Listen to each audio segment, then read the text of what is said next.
Hey everyone, welcome to reaction mechanism. मैं हूं आनंद मिश्रा। आज के इस वीडियो में हम लोग बात करने वाले हैं एंटी मार्कोनिक्स ऑफ रूल। ठीक है, या उसी को बोलते हैं खरास इफेक्ट या परऑक्साइड इफेक्ट। ये ऑर्गेनिक केमिस्ट्री का बहुत ही इंपॉर्टेंट रूल्स हैं, उनके टर्म में हम पढ़ रहे हैं। पिछली बार के वीडियो में हम लोग बात किया था मार्कोनिक ऑफ रूल्स, अब हम पढ़ेंगे एंटी मार्कोनिक ऑफ रूल्स। ठीक है, तो क्या होता है एंटी मार्कोनिक ऑफ रूल्स, ये हम यहाँ पर समझते हैं।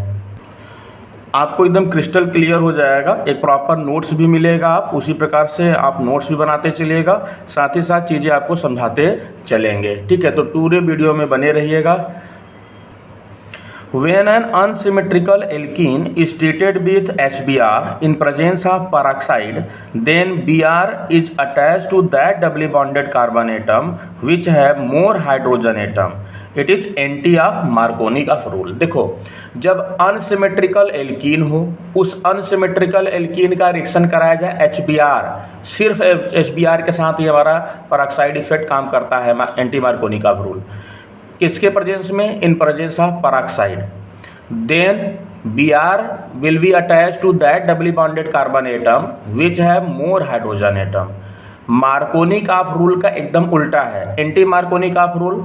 मैंने आपकी प्रीवियस वीडियो में आपको पढ़ाया है, बताया है, वहाँ से आप देख लेंगे। अगर आप नहीं जानते हो मार्कोनिक ऑफ रूल क्या होता है तो वहाँ से देख लेंगे।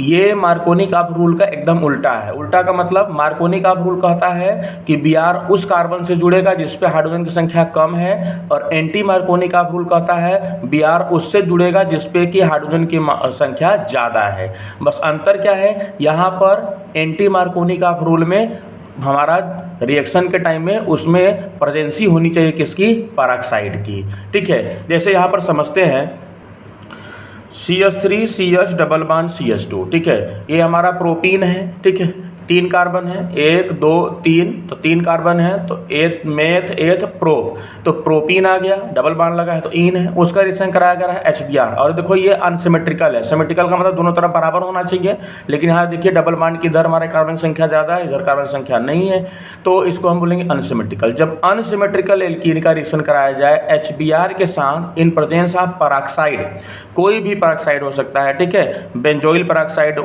जनरली हम यूज करते हैं, तो पेरोक्साइड के प्रेजेंस में तो Br कहाँ जुड़ेगा? Br उस डबल बॉन्डेड कार्बन एटम के साथ जुड़ेगा जिस पे हाइड्रोजन की संख्या ज़्यादा हो। तो क्या इस हाइड्रोजन पे संख्या कितना है? 1। सॉरी, इस कार्बन पे संख्या कितना है हाइड्रोजन की? 1। इस कार्बन पे हाइड्रोजन संख्या कितना है? 2। तो अब Br ऑब्वियसली कहाँ जुड़ेगा? यहाँ। जब Br जुड़ेगा इस कार्बन पे तो हाइड्रोजन किससे जुड़ेगा? दूसरे वाले कार्बन पे। ठीक है, ये इस पे तो हमारा प्रोडक्ट बनेगा CH3 CH2 CH2 Br। ये है आपका एंटी मार्कोनिक ऑफ रूल। अगर यह बेटा जी पेरोक्साइड न रहा होता और हम रिएक्शन कराते HBr के साथ, तब मार्कोनिक ऑफ रूल लगता। तो मार्कोनिक क्या कहता? तब Br कहाँ जुड़ता? Br उस डबली बॉन्डेड कार्बन एटम के साथ जुड़ता जिस पे हाइड्रोजन की संख्या क्या है? कम है, तो यहाँ जुड़ता। ठीक है, लेकिन चूंकि पेरोक्साइड लग गया तो एंटी मार्कोनिक ऑफ रूल लगेगा, और एंटी मार्कोनिक ऑफ रूल में वो जो Br है वो कहाँ अटैच होगा? उस डबली बॉन्डेड कार्बन के साथ जिस पे हाइड्रोजन की संख्या ज़्यादा हो।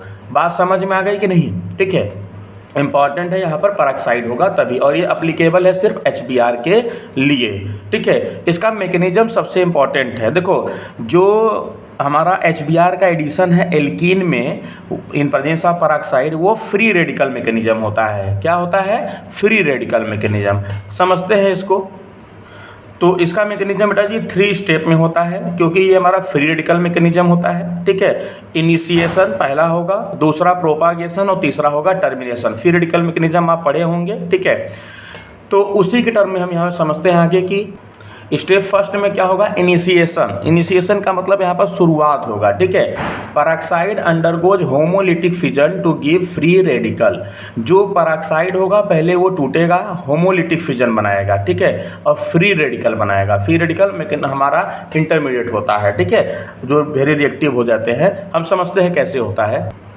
देख सकते हैं यहाँ पर हमारे पास है, मान लीजिए बेंजोइल पेरोक्साइड। ठीक है, C6H5 C double bond O फिर OC+H5, ये हमारा बेंजोइल पेरोक्साइड है, ठीक है। इसका हम पहले सबसे पहले इनिशिएशन में क्या होगा, ये हमारा फिजन में जाएगा, होमोलिटिक फिजन होगा। होमोलिटिक फिजन का मतलब बेटा जी कि ये जो दोनों है ना अपने अपने इलेक्ट्रॉन ले लेंगे, ठीक है। ये बॉन्ड दो हमारा बना था, वो दोनों में दोनों इलेक्ट्रॉन शेयर किया था, तो ये अपना इलेक्ट्रॉन ले लेगा, ये अपना इलेक्ट्रॉन ले लेगा, ठीक है। और ये टूट जाएगा तो C6H5 C+O एक ठो बनेगा, फिर C6H5 C++ एक बनेगा, यहाँ से ये ब्रेक हो जाएगा, ठीक है। अपना इलेक्ट्रॉन ए ले लिया, अपना इलेक्ट्रॉन ए ले लिया, तो जब इलेक्ट्रॉन लेगा बेटा जी दोनों पे क्या आएगा, फ्री रेडिकल आएगा। क्या आएगा बेटा जी, फ्री रेडिकल। फ्री रेडिकल को हम यहाँ से डॉट से दिखाते हैं, ठीक है। तो दो ठो बन जाएंगे C6H5 C++O। फिर ये क्या होगा, फिर ये टूटेगा बेटा जी C6H5 C++O। ये जो फ्री रेडिकल है वो फ्री रेडिकल ऐसे रह नहीं पाता, वेरी रिएक्टिव होता है। तो फिर से ये टूटा बेटा जी, ये बॉन्ड देखो यहाँ से अपने इसने इलेक्ट्रॉन लिया, ये इसने अपना इलेक्ट्रॉन इसको दिया, ठीक है। तो हमारा बन जाएगा C6H5 + CO2। अब यहाँ पर हमारा C6H5 फ्री रेडिकल बन गया, ठीक है। C6H5 free radical. अब यही जो H5 फ्री रेडिकल है यही करता है शुरुआत, इनिशिएशन करता है। इनिशिएशन का मतलब शुरुआत। तो हमारे पास क्या आ गया, C6H5, ठीक है, फेनिल फ्री रेडिकल मिला बेटा जी। अब ये रिएक्शन करेगा किसके साथ, HBr के साथ, ठीक है। ये हमारा क्या था, बेंजोइल पेरोक्साइड, इसके प्रेजेंस में हो रहा है। तो अब ये क्या करेगा, ये बेटा जी पहले अब देखो Br अपना इलेक्ट्रॉन ले लेगा, ठीक है। ये अटैक करेगा, क्योंकि फ्री रेडिकल क्या है, free radical very reactive species हो जाता है। ये अटैक करेगा प्रोटॉन के ऊपर, ठीक है, हाइड्रोजन के ऊपर। फिर अब जब इसको हाइड्रोजन मिल जाएगा तो ये हो जाएगा C6H, यहाँ पर 6 पूरा बन गया, और प्लस यहाँ से क्या निकलेगा, Br, ठीक है। तो Br ने अपना इलेक्ट्रॉन लिया है बेटा जी, तो यहाँ पर हमारा क्या हो जाएगा, यहाँ हमारा फ्री रेडिकल है। क्या है ये, फ्री रेडिकल है, ठीक है। अब Br पे हमारा क्या होगा, फ्री रेडिकल बन जाएगा। आप ऐसे भी कर सकते हो कि ये अपना टूटा बेटा जी, ये फ्री रेडिकल हुआ आपका, तो ये जो फ्री रेडिकल बनेगा H, वो जो जाएगा जुड़ जाएगा किसके साथ, C6H5 फ्री रेडिकल के साथ, और Br अकेले बच जाएगा। तो यहाँ पर शुरुआत हो गई है रिएक्शन का। पहले स्टेप में होगा इनिशिएशन, ठीक है। दूसरा स्टेप है बेटा जी हमारा प्रोपागेशन, ठीक है। प्रोपागेशन का मतलब ये चैन अब बढ़ता जाएगा, ठीक है, प्रोपागेट हो जाएगा, ठीक है।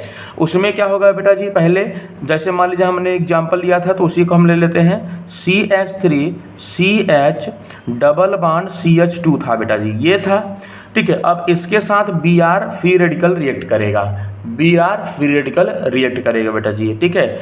अब हमारे पास क्या बन जाएगा, अब देखो ये डबल बॉन्ड है बेटा जी, तो अब ये फ्री रेडिकल है तो बहुत ज़्यादा रिएक्टिव होता है, तो अब ये इसके साथ अटैच हो जाएगा, ठीक है।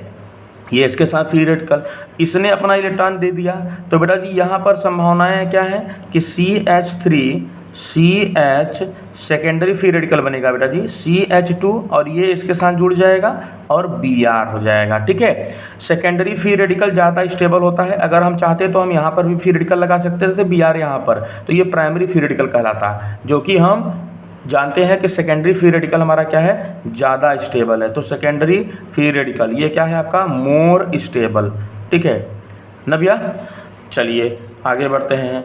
अब फिर इसके बाद क्या होगा बेटा जी, अब ये हमारा जो CH3CH फ्री रेडिकल बना है, ये CH2Br, ये फिर से रिएक्शन करेगा बेटा जी किसके साथ, HBr के साथ, ठीक है। फिर से ये रिएक्शन करेगा HBr के साथ, वही बेटा जी सेम। फिर ये हमारा रिएक्शन करेगा, ये हमारा फ्री रेडिकल टूट बनेगा, ये फ्री रेडिकल अटैक करेगा किस पे, H पे, और फिर एक नया हमारा कंपाउंड बन जाएगा यहाँ पर क्या, CH3CH2CH2Br, और फिर हमें मिला है बेटा जी फ्री रेडिकल Br।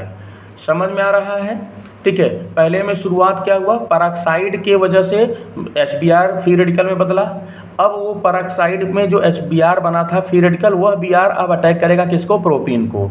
तो फिर प्रोपीन को पहले, फिर प्रोपीन सेकेंडरी फ्री रेडिकल बना, वो प्रोपीन फ्री रेडिकल फिर HBr के साथ रिएक्शन करेगा, और फिर प्रोपागेशन में भी हमें क्या मिलेगा लास्ट में, Br फ्री रेडिकल, ठीक है। तीसरे स्टेप में क्या होगा बेटा जी, टर्मिनेशन, मतलब अब रिएक्शन यहाँ पर क्या होगा, टर्मिनेट हो जाएगा, मतलब खत्म हो जाएगा, ठीक है। तो प्रोपागेशन के बाद मतलब रिएक्शन आगे फॉरवर्ड हुआ, अब इसमें क्या हुआ, आपका टर्मिनेट हो जाएगा। तो देखो हमारे पास क्या था बेटा जी, हमारे पास Br फ्री रेडिकल था, ठीक है। एक Br फ्री रेडिकल और मिल गए, दोनों Br फ्री रेडिकल मिलेंगे तो क्या बन जाएगा, 2 आपका यहाँ पर Br2 बन जाएगा। क्या बन जाएगा भैया आपका, Br2, ठीक है। एक Br फ्री रेडिकल, एक Br फ्री रेडिकल, ये दोनों क्या बन जाएंगे, Br2। सही है, दोनों रिएक्टिव हैं। दूसरा बेटा जी, अब अगर मान लो हमारे पास ये है CH3 CH, यहाँ पर फ्री रेडिकल था, फिर CH2 बेटा जी, ठीक है, और बेटा जी हमारे पास यहाँ पर Br लगा था।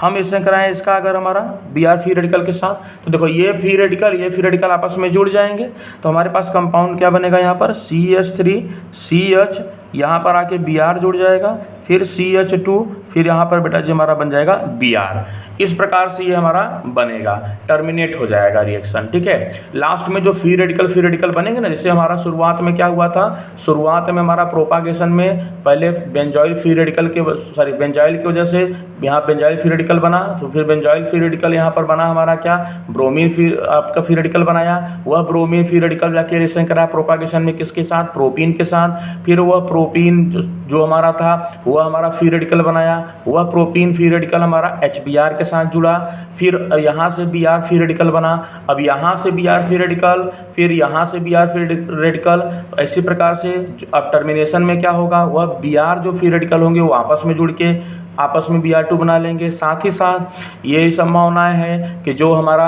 यहाँ पर प्रोपीन का जो फ्री रेडिकल बना था वह रिएक्शन कर लेगा अगर मान लीजिए Br फ्री रेडिकल के साथ, तो हमारा एक कंपाउंड बना देगा, ठीक है। इसी पे हमारा इस प्रकार से हमारा रिएक्शन यहाँ पर कंप्लीट होगा। तो आई होप कि समझ में आया होगा कि एंटी मार्कोनिकॉफ रूल क्या होता है, और एंटी मार्कोनिकॉफ रूल ये हमारा उसका मैकेनिज्म कैसे काम करता है, ये किस पे बेस होता है, फ्री रेडिकल पे बेस होता है बेटा जी। और याद रखना कि एंटी मार्कोनिकॉफ रूल सिर्फ और सिर्फ ओनली एप्लीकेबल है बेटा जी, एप्लीकेबल है किसके लिए, ये है एप्लीकेबल आपका सिर्फ और सिर्फ HBr के लिए, ठीक है। और मार्कोनिकॉफ रूल आपका अनसिमेट्रिकल जो रिएजेंट होते हैं उनके लिए एप्लीकेबल है, और मतलब अगर हमारा मार्कोनिक होता तो HBr HCl HF सबके लिए है, लेकिन ये किसके लिए है, सिर्फ और सिर्फ HBr के लिए।